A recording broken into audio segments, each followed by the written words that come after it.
Public sector banks are rolling in profits while Air India is soaring high on record aircraft orders.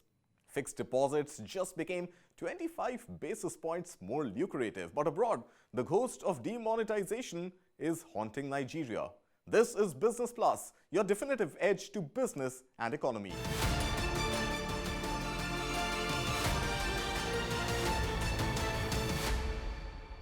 Public sector banks delivered another strong performance in the third quarter of the current fiscal, with most reporting robust year-on-year growth in their profitability. Barring Punjab National Bank, all banks reported an increase in their net profits in the December quarter. Combined, the 12 PSBs posted a 65% year-on-year growth in net profits to over 29,000 crore rupees in Q3 alone. The growth in public banks' bottom line was twice as fast as that of private banks, which grew 33% in Q3. What's more impressive is their run this fiscal, with profitability rising substantially quarter on quarter. In Q1, public sector banks had earned a cumulative profit of about 15,000 crore rupees, registering an over 9% growth. In Q2, they posted a 50% year-on-year jump in combined net profit, followed by a 65% rise in Q3. Bank of Maharashtra reported the biggest year-on-year jump in quarterly profit at 109%. Three other PSBs, UCO Bank, Union Bank and Indian Bank, more than doubled their profits from the previous year as well. Meanwhile, IDFC First Bank was the only private bank that registered an over 100% growth in profits in Q3. In absolute terms, State Bank of India reported the highest profit in Q3 at over 14,200 crore rupees. India's largest lender accounted for nearly 78% of PSU Bank's profits. Bank of Baroda, Canara Bank and Union Bank of India were other major profit makers in Q3. Despite the rising profitability, stocks of most public banks have delivered negative returns so far in 2023. Year to date, the Nifty PSU Bank index is down about 10% compared to Nifty's 0.5% decline. Barring Indian Bank, all other 11 PSB stocks in the index have delivered negative returns this year, some falling as much as 18%. Rakesh Khar joins us from the editor's pit. Rakesh, why are public sector banks subdued even when their profits are rising? Interesting question, Karthik. First of all, the broad message is that whatever is bright and shining at stock markets is not always gold, and vice versa.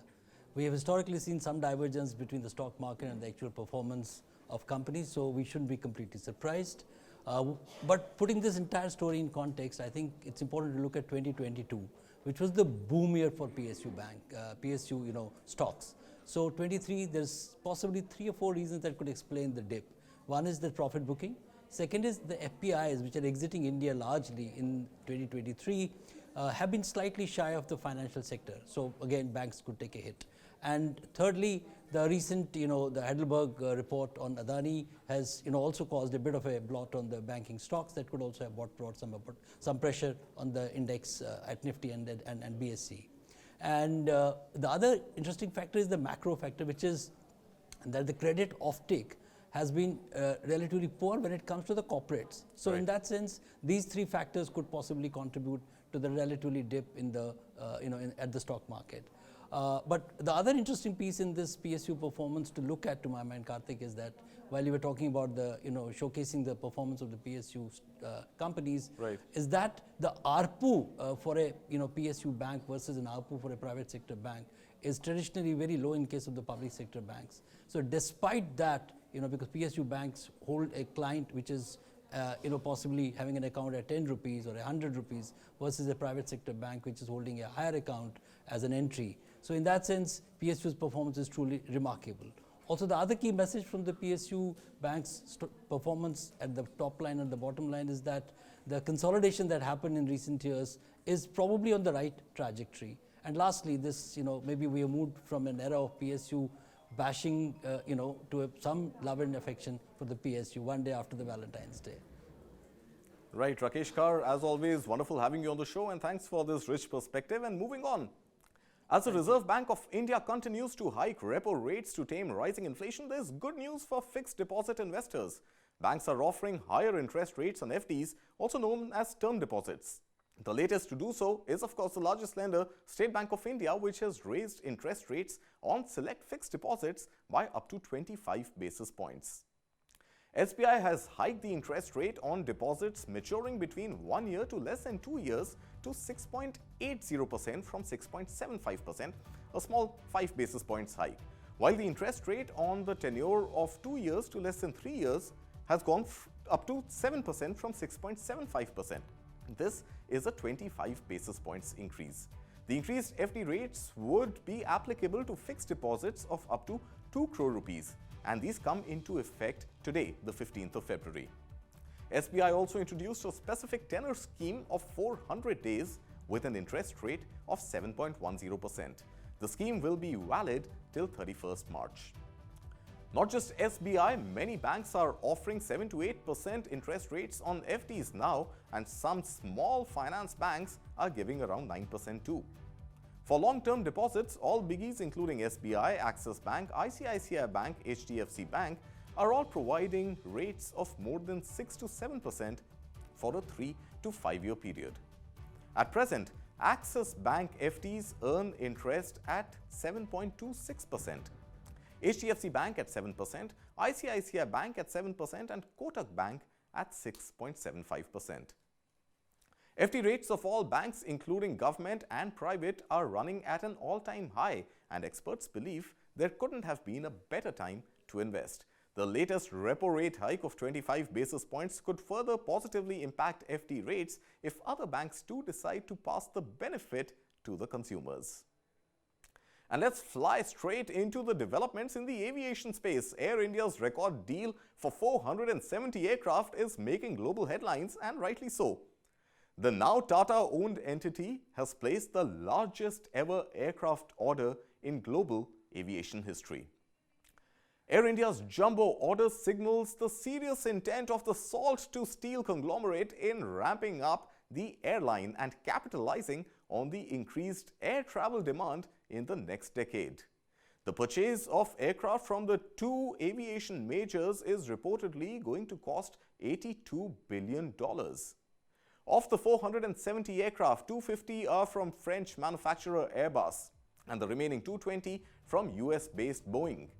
The Airbus orders comprises 210 narrow-body planes and 40 wide-body A350 planes, while the Boeing order consists of 190 737 MAX aircraft, 20 787 or 789s, and 10 Boeing 777s, with an option to buy an additional 50 737 MAX planes and 20 787s. So in total, 400 of the new fleet will be narrow body, which usually carry 140 to 170 passengers, while 70 will be wide body aircraft with a capacity of 300 to 410 passengers in 3 class configurations. Airbus hopes to deliver the long-haul crown jewel A350-900 by the end of this year. Air India will then join the likes of Qatar Airways and Singapore Airlines in having the latest wide-body aircraft in its fleet. Air India's jumbo order has come at a time when global airlines are recovering from the debilitating impact of the COVID pandemic and welcoming flyers back in hordes. Air India now sits at the top of the list of the largest aircraft orders placed in a single tranche. It has pipped American Airlines, which placed an order of 211 aircraft in 2011. Prior to Air India's deal, Indigo was the only carrier in India that had placed 3-digit aircraft orders. Air India had last placed orders for aircraft in 2006 when it had booked 111 aircraft. Out of this, 68 were from Boeing and 43 from Airbus. Air India's order comes after months of intense negotiations between the airline and aircraft makers as well as engine manufacturers. The order is being billed as a sign of Air India's ambitions to become a high flyer in the global aviation market. With this big deal, India is turning out to be the honeypot for Airbus and Boeing. For Boeing particularly, the current order from Air India comes as a boost. After the 20-month grounding of its best-selling 737, Airbus too is ramping up production of wide bodies on the back of the Air India deal. And ATMs are running dry. Banks are out of currency notes and long queues to exchange old notes for new ones. Sounds familiar? Well, because it is. Welcome to Nigeria's tryst with demonetization. On Jan 31st this year, 200, 500 and 1,000 Naira currency notes became invalid in Nigeria. That's right. Nigeria implemented demonetization with the aim of bringing down corruption and inflation in the country. However, the plan seems to have backfired a bit. On Sunday, the 29th of January, Central Bank of Nigeria extended the deadline for exchanging old Naira banknotes for the newer redesigned bills in 10 days. But before that deadline was up, Nigeria's top court barred the central bank from halting the use of these 200, 500 and 1,000 Naira notes from February 10th. The matter was adjourned until the 15th of February, that's today. Nigeria's demonetization policy has divided its ruling All Progressives Congress, with its presidential candidate Bola Ahmed Tinubu arguing that the policy may undermine the party's chances in elections later this month. The Kaduna, Kogi and Zamfara state governors, all of whom belong to the APC, said in court that their states are on the verge of anarchy because residents are unable to obtain new notes after depositing the old ones. President Muhammadu Buhari, serving his final 4-year term that ends in May, has backed the central bank's policy. The lawsuit against demonetization brought forward by the 3 state governors would be heard in the Nigeria top court again today. So if a visit to Nigeria is on your cards, don't cash in the forex yet.